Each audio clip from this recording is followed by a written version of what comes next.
Hello everybody, welcome back to another video जो कि है पार्ट 4 चैप्टर डिमांड का। ये हमारा लास्ट सेकंड पार्ट बोल लो या लास्ट थर्ड पार्ट बोल लो। इसके ऑलरेडी 3 पार्ट बने हुए हैं जिसमें अपन ने determinants of market demand, individual demand पढ़ा था। आज अपन लॉ ऑफ डिमांड पढ़ने जा रहे हैं जो कि पार्ट 4 है। फिर पार्ट 5 में इसके रीजंस हो गए, एक्सेप्शंस हो गए, वो करेंगे। और फिर पार्ट 6 में एक और छोटा सा टॉपिक रहेगा, वो अपन देखेंगे। तो चलिए ये वाली वीडियो स्टार्ट करते हैं। तो डिमांड के अंदर हमारा आज टॉपिक है law of demand. Law of demand क्या है? ये क्वालिटेटिव स्टेटमेंट है। इसमें क्या है, एकदम एग्जैक्ट नहीं पता चलेगा किसका क्या है। इसमें क्या है, ये सिर्फ इसके हमारे सिर्फ एक अनुमान बताता है। सिर्फ ये क्वालिटेटिव है, क्वांटिटेटिव स्टेटमेंट नहीं है। ये सिर्फ क्वालिटेटिव स्टेटमेंट है, क्वालिटेटिव स्टेटमेंट है। अब लॉ ऑफ डिमांड को अपन फर्स्ट लॉ ऑफ परचेज के नाम से भी जाना जाता है। वैसे तो ये पेपर में ज्यादातर लॉ ऑफ डिमांड से ही पूछा जाता है, मगर फिर भी अगर पूछता है फर्स्ट लॉ ऑफ परचेज को ही अपन लॉ ऑफ डिमांड बोलते हैं। तो ये बोलता क्या है, देखते हैं। It states that the inverse relationship between price and quantity demanded, QD क्या है, ये quantity demanded and keeping other factor constant। ये कुछ नहीं है, ये बोलता है कि जब प्राइस हमारा बढ़ता है तो क्वांटिटी डिमांडेड गिर जाती है। इनवर्स रिलेशनशिप ये शो करता है, इनवर्स रिलेशनशिप शो करता है किसके बीच में, प्राइस और क्वांटिटी डिमांडेड में। जैसे कि प्राइस एक चीज का 50 रुपए, उसकी डिमांड उस टाइम थी 100 लोग खरीदते थे। अब उसने क्या करा, अपना प्राइस 60 रुपए कर दिया, 50 से 60 कर दिया, 10 रुपए बढ़ा दिया उसने। तो अब 80 लोग खरीदने लगा। पहले 100 खरीदते थे, अब 80 खरीद रहे हैं। क्यों? क्योंकि प्राइस यहाँ पे बढ़ रहा है तो क्वांटिटी डिमांडेड नीचे कम हो गई। तो वही बोल रहा है कि it states that the inverse relationship, inverse relationship मतलब प्राइस बढ़ रहा है तो क्वांटिटी डिमांडेड नीचे हो रही है, between price and quantity demanded and keeping other factor constant. ये कौन से फैक्टर्स हैं? ये वही फैक्टर्स हैं जो सिंगल डिमांड और मार्केट डिमांड में डिटरमिनेंट्स में अपन ने पढ़ा था। उसको अपन को कांस्टेंट रखना है। क्यों कांस्टेंट रखना है? ताकि एक कोई भी आप फैक्टर लो तो उससे आपको पूरा आप सेटिस्फाई हो जाओ करके अदर फैक्टर्स को अपन कांस्टेंट रखते हैं। एक फैक्टर्स को ही देखते हैं एक टाइम में, क्योंकि फिर वो डिस्टर्ब होता है करके अदर फैक्टर्स हमारे कांस्टेंट रहते हैं। अब लॉ ऑफ डिमांड का एजम्पशन क्या है?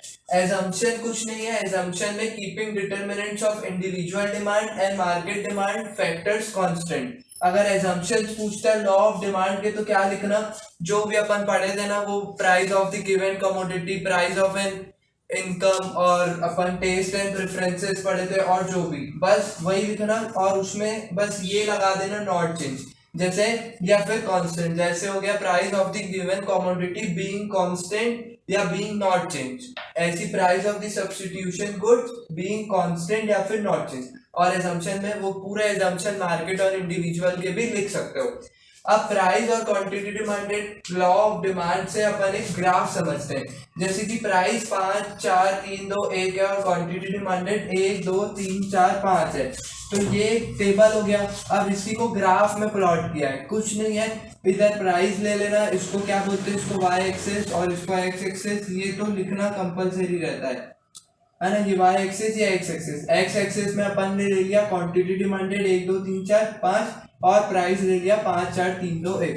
अब क्या हो रहा है, जब प्राइस 1 है तो क्वांटिटी डिमांडेड कितनी है? देखो प्राइस 1 है तो क्वांटिटी डिमांडेड 1 है। फिर प्राइस 4 हुई तो 2 हो गई। क्या यहाँ पे कुछ दिख रहा है? तो देखो प्राइस कम हो रहा है तो क्वांटिटी डिमांडेड 1 से 2 हो रही है। तो क्या हो रहा है, ये यहीं पे इनवर्स रिलेशनशिप शो कर रहा है। जब प्राइस कम हो रहा है तो क्वांटिटी डिमांडेड बढ़ रही है।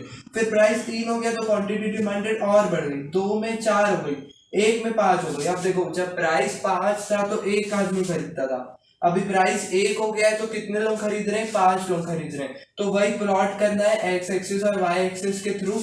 और ये कुछ एक ऐसे लाइन दिखेगी जो हमको डाउनवर्ड स्लोप, इसको अपन बोलते हैं। डाउनवर्ड स्लोप हमेशा नीचे जाएगी, क्योंकि ये नीचे क्यों जा रही है? क्योंकि जब प्राइस बढ़ रहा है, जब यहाँ पे प्राइस कम हो रहा है हमारा, तो क्या हो रहा है, क्वांटिटी डिमांडेड बढ़ रही है। तो ये क्या शो करती है, ये जो स्लोप जो डाउनवर्ड जा रही है ना, ये यही शो करती है कि प्राइस जब बढ़ता है तो हमारी क्वांटिटी डिमांडेड नीचे हो जाती है, और जब प्राइस हमारा नीचे होता है, कम होता है, तो क्वांटिटी डिमांडेड बढ़ जाती है।